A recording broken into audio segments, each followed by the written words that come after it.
What is up, sports bettors? It is Matt Modi here with OddsJam coming to you with 4 sharp NFL Week 1 bets. So for those of you who followed along the YouTube channel last year, for those of you early adopters will remember this, but for every week of the NFL season, one thing that I like to do is just provide 4 betting picks that I do a lot of research in that I'm very, very confident in. And the way the format works is I have 1 lock, 1 underdog, 1 game prop, and 1 player prop. So that's where you get your 4 picks from. Of course, I have some rules for these. Number 1, for the lock, the odds can't be worse than minus 200. So what's the fun of going through the slate and being like, you know what? I think the Colts at minus 315 are going to win. They are my lock. No, the odds have to be minus 200 or worse or better, however you want to phrase it, but basically minus 200 and below. I could bet a team's money line. I could bet a team's spread. I could buy a couple points to make a spread a little bit more favorable, as long as the odds are minus 200. But this is backing a favorite who I think is going to win. That is the lock. The underdog, this one's pretty simple. The odds have to be plus money. I'm only betting on a team's money line, and it has to be plus money. So if there's ever a game where it's a pick 'em, where like both teams are minus 110 or something, obviously there's no underdog, so there's no plus money play, so that wouldn't work. What I also don't allow is selling points in favor of the team that is the underdog.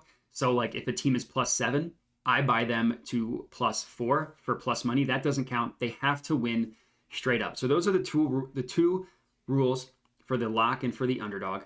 The player prop and game prop are pretty simple. One's a player prop, one's a game prop. Same rules apply.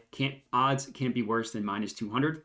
But they can be plus money. So that, and they would still count specifically towards the player or game prop. So I can't pick a player prop for plus money and be like, this is my underdog. So that's kind of how the format works. I did this last year. I think I missed 3 weeks due to vacation. So I did this out of 15 weeks. And my profit was pretty good. I was over 30% ROI. My total profit was 1,400. So the way I unit size these, I just put 1 unit on each one. So for those of you at home looking to tail these bets, if you want to tail them, just put whatever 1 unit is for you on each one. And for me, a unit is $100. So I put $100 on all 4 of these bets. I risked 400 weekly and I profited 1,400. So it went really well. I tracked it all year. So if you want the proof, just Google or YouTube 4 sharp bets, OddsJam, and then you'll see I did it all the way up until week 18. So let's get into it. Starting off, I always do the lock first, of course.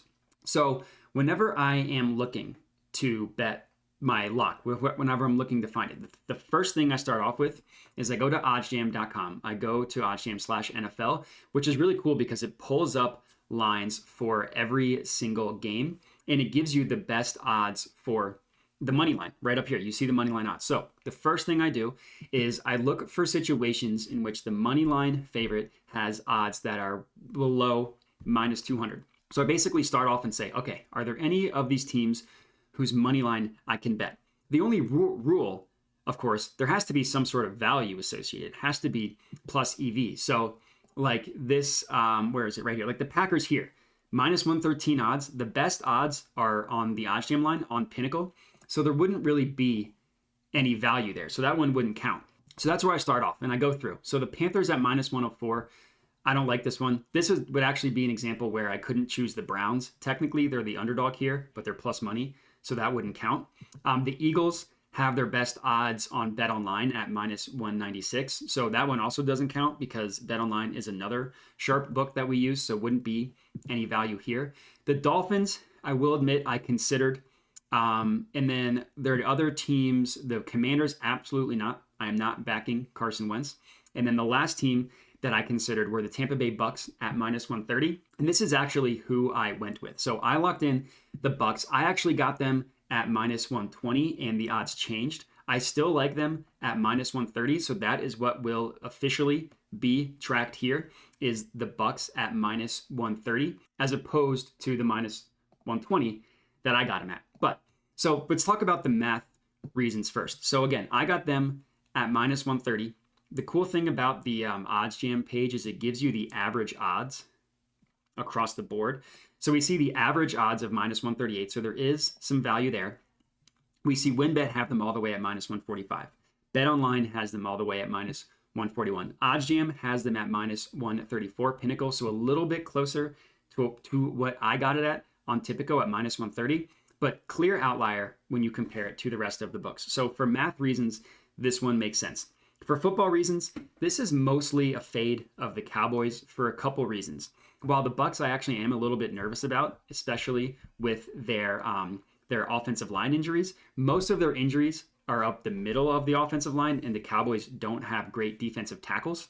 They have good ends, but the Bucs have good tackles that I think will be able to neutralize that. The reason why I'm nervous about the Cowboys, there's two. I'm worried about their offense.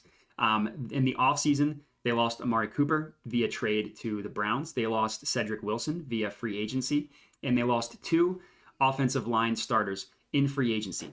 Then Michael Gallup is missing this game due to a torn ACL at the end of the year last year. Tyron Smith is out for probably this whole season due to a torn hamstring. So the Cowboys will be missing two of their top three receivers and three of their starting offensive linemen from last year. Couple that with Dak Prescott, who's limited with an ankle injury, makes me very nervous for the Cowboys offense. And this Bucs defense is still really, really good. They have talent at all three levels, same coaching staff, same defense that tore through the league 2 years ago and was a top unit last year. So I'm worried about the Cowboys offense in this one. Defensively, the Cowboys are also primed to take a step back from last year. The Cowboys finished with the number one defense in the NFL last year. They finished the NFL number one in takeaways as well as defensive touchdowns. Those stats rarely are sticky year to year. So it's not like just because they had number one in takeaways this year doesn't necessarily mean they'll be number one next year. It's rare that that stat is sticky year to year, kind of like offense is. Now, they have playmakers on defense, Trayvon Diggs, Micah Parsons. DeMarcus Lawrence has kind of been disappointing since he signed that big deal. So it's really just those two. But the Bucs have good receivers. We'll see what Julio Jones has left. But Chris Godwin looks like he might suit up. Obviously, they still have Mike Evans. They have good weapons out of the backfield. But this is mostly a fade of the Cowboys offense. I think they could really struggle offensively in this one. So as my lock, I love the Bucs at minus 130. All right, so now that we got the lock out of the way, next up is the underdog. And the logic for choosing, or I guess I should say the strategy for choosing an underdog is similar to what I do with the lock. I just go through the slate on the OddsJam NFL page, and I find situations in which I can take an underdog team, and the best odds are not either BetOnline or the OddsJam line. So a decent amount of selections here, but a lot of them are bigger underdogs, like the Lions at plus 185, the Steelers at plus 250. I will admit, I do like the Steelers in this one. I really do. But like the Texans at plus 283. So there were three teams that I heavily debated. Number one, as I mentioned, the Steelers. Number two, the Jaguars at plus 120 on FanDuel. And number three, the Vikings at plus 105 on BetRivers. The team that I ended up deciding to go with is the Jaguars at plus 120 on FanDuel. So that has already been locked in on FanDuel. Jaguars moneyline at plus 120. The math of it is the exact same. The best odds we are getting plus 120 on FanDuel, showing you that there is a little bit of value on the Jaguars moneyline. And in terms of the logic behind this one, I will admit backing the Jaguars makes me a little bit nervous. I think the stat is like the past 15 or 12 years or something, they've had one winning record when they went to the AFC Championship game and blew that against the Patriots. But it's a dawn of a new era in Jacksonville. Gone is Urban Meyer, the worst head coach of all time, replaced by one of the most likable head coaches in Doug Peterson. As an Eagles fan, I am intimately aware of Doug Peterson. He has his flaws from a schematic perspective, but as a coach, as a someone with emotional intelligence, he is top of the league. And I think that is necessary for a Jaguars team coming off of Urban Meyer. So the likability factor, just from going from someone like Urban, who's the scum of the earth, to a Doug Peterson, who is really likable, I think that there is a lot to be said for that. I think we could see a bounce back, pretty good year from quarterback Trevor Lawrence. I think he's going to have a good year. Their weapons aren't great, but they did spend a lot of money. So we'll see what Christian Kirk has left. We'll see what someone like Evan Ingram has. Defensively, they've invested a lot in the defensive line. So we'll kind of see what they have. And then on the Commander side, another person I know intimately well, quarterback Carson Wentz, easily fadeable. Easily fadeable. He finished last year as one of the worst passing quarterbacks in the entire NFL. Don't let his counting stats fool you, where I think he had 27 touchdowns to only 7 interceptions. Those look good. The advanced analytics, everything that goes into looking into Carson Wentz showed a bad quarterback. He had inopportune turnovers at the worst time. Classic Carson Wentz, trying to do too much. We all remember the left-handed interception against the Titans in the end zone. Again in overtime, throws another interception, throwing it into triple coverage. He had a really dumb interception and fumble in the red zone against the Rams and the 49ers. And then, of course, I have to mention that Week 18 game against the Jaguars. All Carson Wentz needed to do in the Colts was beat the Jaguars in Week 18, and they go to the playoffs. Jaguars, one of the worst teams in the entire NFL. And the Colts absolutely blew it, and Wentz absolutely blew it. He had a horrific showing. He passed for less than 200 yards. He had 2 turnovers. One, typical Wentz, he couldn't eat a play, so he tried to get rid of it, and he ended up fumbling, and that pretty much sealed the game for the Jaguars. Now, he's playing for the Commanders, who are the biggest train wreck organization in all of sports. Pretty much them and the Knicks rival each other as the literal worst run organization in all of sports. So you add all that up together. I like the Jaguars in this one. I'm admittedly not super confident of it. I did have a hard time finding a dog on this one, but I'm officially going with the Jaguars. I think they'll be able to get it done against the Commanders. So as my underdog pick, again, already locked it in, we're going to go with the Jaguars. All right, and now for my third pick, which is going to be a game prop. I found another positive expected value play on OddsJam. In this one, I targeted a full game total, and I took the over. For those of you who have been following me along on this YouTube channel, as well as my writing on OddsJam.com, know that the over in the Cardinals versus Chiefs game is something that I am absolutely all over. So if you click into the play, so if you open this up in a new tab and you pull up the main lines, which is really cool, as I mentioned before, go to OddsJam.com, sports, NFL, you can pull up lines for every single book, what they price it for every single market pretty much. We see pretty awesome value getting this total over 53.5. So this is another bet that I've already locked in, as you can see here, over 53.5 minus 105 on FanDuel. I put the full unit on it. So every single one of these bets, I put a full unit on it. And let's talk about it for math reasons first. So using OddsJam, I was able to determine that this is a positive expected value bet.